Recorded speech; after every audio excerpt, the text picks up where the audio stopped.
This is Southwest Oklahoma's high school football show, Gridiron 7, sponsored by Classic Lawton Chevrolet. Hello, it is Gridiron 7 overtime. We are in the middle of the high school football season. Dab. We are smack dab in the middle. We've got so many great games, so many good matchups that we had this week.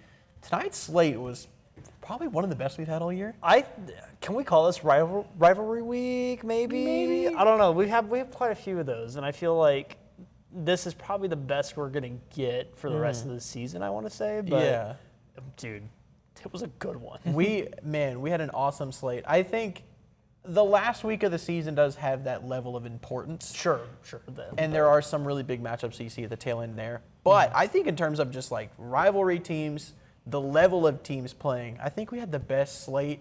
And we're going to start off. It's been dubbed Game of the Year by Mark and then by me. It's Tipton versus Ryan in this one. And this anticipation was unreal. And the Tigers are looking to strike first in this one in the first quarter. Caden Sheffield tosses it to J.J. Gilla, takes it to the sideline, and he will score after the high step. Tipton takes the 6-0 lead. The very next possession, long drive now, but it's by the visitors. It's the Cowboys, and it's capped off by Noah Torres. Calls his own number and takes it in for 6. Ryan cannot convert. They trail by 2 after the no 2-point conversion. Around midfield, handoff goes nowhere. Chris Addy with the huge stop, and he is fired up. These two defenses started off pretty strong in the first half of this one. Later in the second quarter, Torres reverses field, and he will score again. He finds the lane, strides into the end zone. This ground game is moving, and Torres is fired up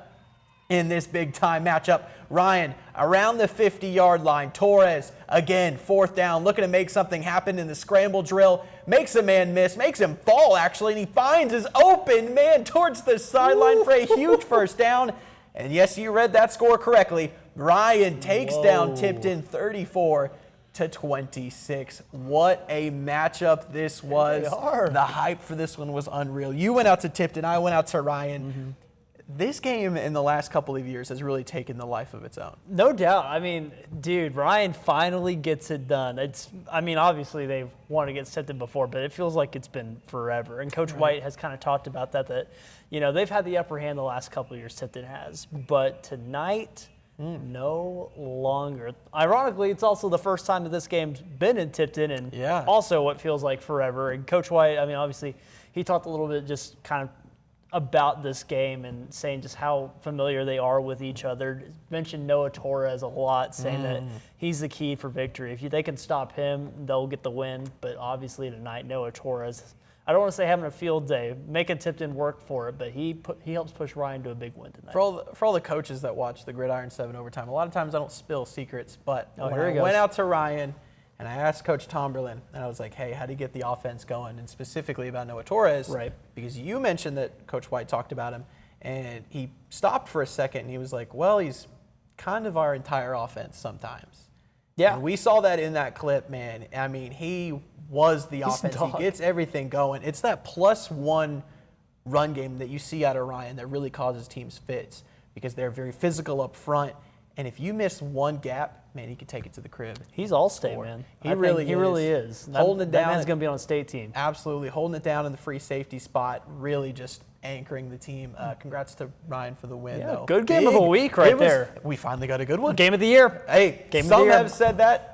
This guy did. He's not wrong. Hey, listen. He's not wrong. I'll give props. I love our other game of the weeks. Right. But, man, Tipton Ryan is basically OU Texas, which shout out for that tomorrow because happens to be on the same week. Man, it's a great week for football out here. We got a really good week of football. It may be all downhill from here. I don't really know. Well, don't say that. We still got a game to go through. Absolutely. Now you head out to this one here. Yeah, clear on the other side of the viewing area. Another rivalry taking place out there. Peek out in the heart of Stevens County. MacArthur and Duncan opening drive. Avon Laughlin stepping back, lobs it deep for Josh Rushing, but Sawyer Rice gets an arm in there to break it up and prevent a touchdown, no doubt.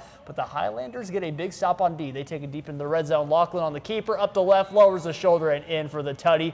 Highlanders take the lead early, and in the second quarter, they would go to work once again. Coach Manning drawing this up. Lachlan dropping back, firing across the middle, rushing, gets a good spot. Bautista bombed and still hangs on to that thing. Sets up a handoff to Connor Claiborne, right up the gut, turns on the Jets, and would eventually get tackled by his shoelaces around the 25. That's why you double knot, kids. And the dagger comes from Lachlan. Deep shot to Rushing. He's got this one, no question. The Highlanders keep the train a-rolling in Duncan, 51-20.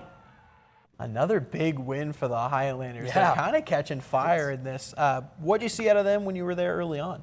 I'll be honest, James, Duncan kind of had their number to start. You saw it at the beginning there, just defensive play after defensive play. But on offense, Duncan really was just kind of one-dimensional. Sawyer Rice kept it for, I want to say, at least 80% of the snaps that I was there for. And I was there for about a quarter and a half. So I was talking to one of the other photographers on the sideline there. I was like, do they just not pass the ball? I mean, obviously, I'm sure they do, and they did a couple times.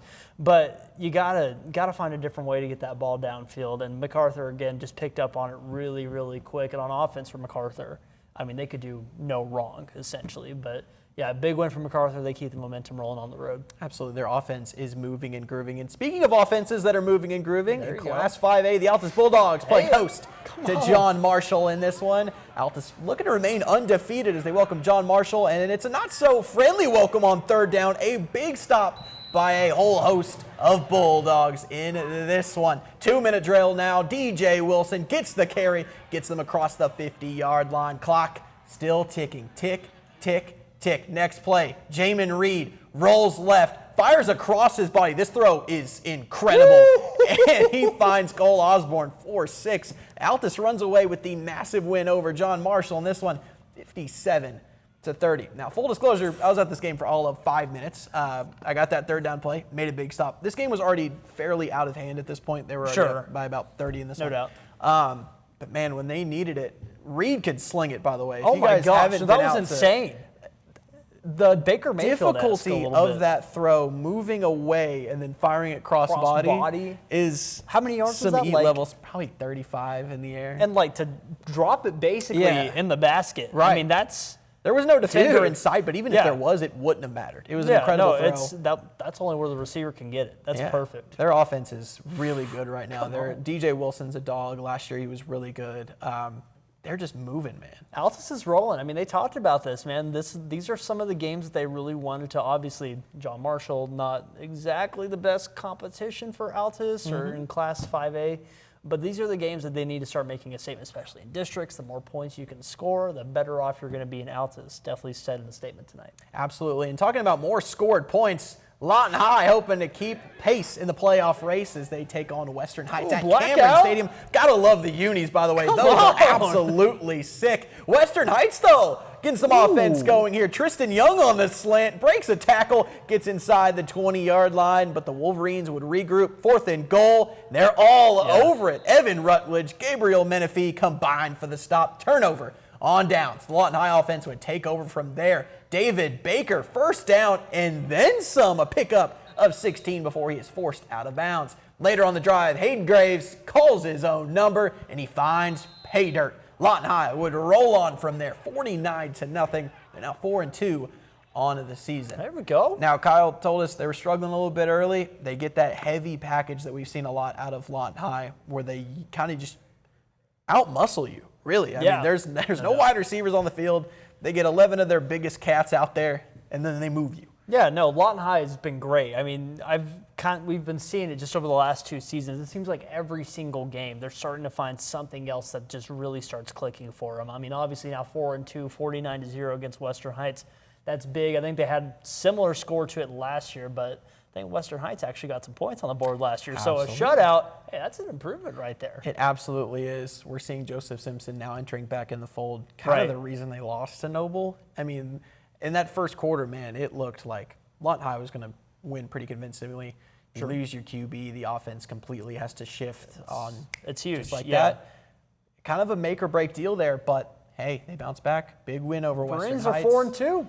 Honto, come There on. we go. A little bit. I can do that. I'm an alum. I think so. Hey, how's the Chickasha Fighting Chicks doing? Not great. In Class 4A now, Elgin and Clinton stand alone at the top of their district, and they get things going here for Weatherford. The Bulldogs hoping to pick up their first win. Easier said than done. Weatherford gets the first touchdown. Eagles take the 20-7 lead. Cash needing an answer. They start by establishing the run. Mario Famero with a first down near the Weatherford 20-yard line. Talk about physicality. A couple plays later, Zach Abbott finds Kenyon Sweat on the crosser. And he would stroll in for the touchdown. Bulldogs within 6 points at this very moment, and it would stay that way until the final minute of the third. Wald on the keeper, slices his way through the Bulldog defense. Talk about mobility. Looking like Johnny Manziel out there. They take the 2-touchdown lead after the 2-point conversion.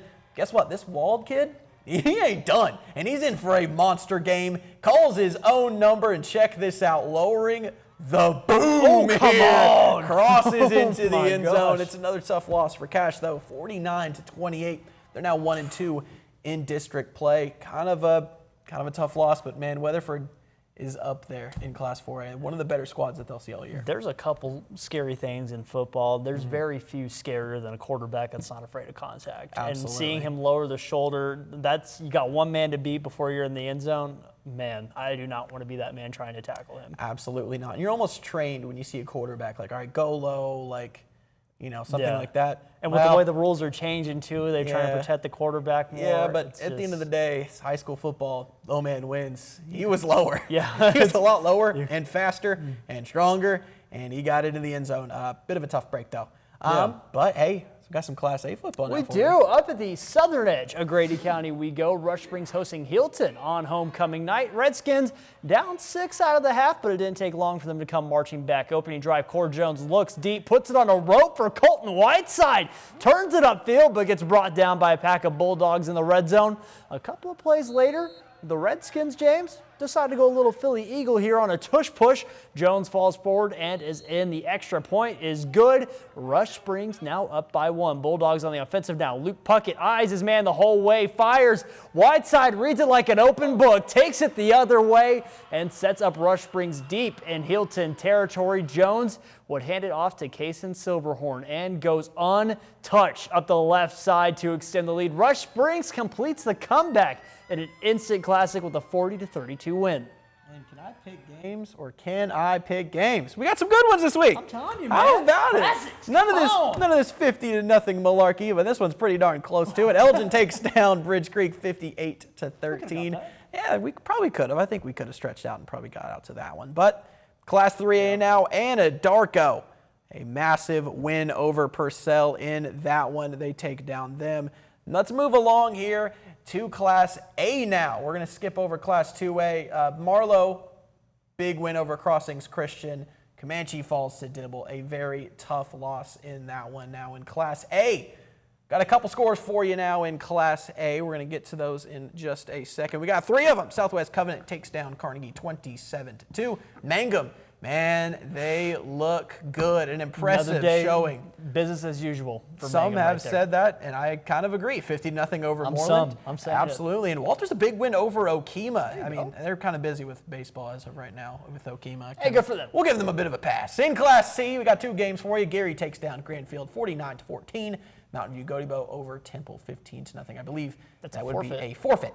Wheeletka takes down Cyril. Kind of a surprising one. Whoa. You were saying this one was pretty close during halftime. Correct me if I'm wrong. I believe so. Yeah, I was checking the score on my way up to Rush Springs from Duncan, and I believe it was within like 3 or 4. I want to say. I mean, no shame to Cyril there. Wheelitka's ranked number 1 for a reason, and Cyril's also 4 for a reason, hanging probably the most points I think Wheelitka's seen so far this year on them. So yeah, absolutely. Hey, good fight by the Pirates. And speaking of points, Empire putting up quite a few points over Burns Flat Dill City. Only a couple. 62-0. Hey, only to be outdone by Hollis. 66-0 over Snyder. An absolutely massive win in that one. Yeah. And we had a great slate. And the Peace de la Resistance, I believe that's how you say it. Don't quote me. I went to Chickasha, bad at education. We are 50th. But number 1 in the NBA, buddy. How about them Thunder? Absolutely. But no, the the cherry on top this week, OU Texas. Dude, man, that's going to be a fun one. If you haven't checked out our Red River Showdown, rivalry, whatever you want to call it, whatever- a little special whatever on that, marketing by all threw in means, there. go check that out. Got some good stuff in there for you guys. Get you all caught up for tomorrow's kickoff at 2:30. Going to be a hot one in Dallas. It's the only downside I'm not looking forward to, but otherwise, it's my first Cotton Bowl experience. I'm stoked. Beat me to the punch, man. It's his first Sorry. Cotton Bowl experience. No, you're good. First Cotton Bowl experience. It's unlike anything you've ever seen. Look, you could talk about it on TV, and you can kind of see what that 50-50 crowd split looks like. Man, when you see it in person, Those colors blend together on TV. Yeah. In sure, person, it's a I'm little- sure it's a little bit more potent, like, yeah, whoa. yeah, that burnt orange is a lot more orange, and then the The crimson's a lot more more crimson. It's like your Tide crimson. Yeah. Wow, good pull. Hey, Good pull. I was great at I Spy as a kid, guys. Yeah, it's it's known I Spy no- champion out of Lawton High. Some have Hey, said that. I'll tell you, He's come probably on. got the trophy up there somewhere. I do. Yeah. On my desk, actually. Oh wow, I never see it. Anyways, Because you don't spy it. And with hilarious. that, we should probably sign off. yeah, absolutely. Thank you so much for joining us for Gridiron 7 Overtime. We have so much more high school football coverage coming for you guys in the next couple of weeks. Obviously, stay tuned for OU Texas tomorrow night.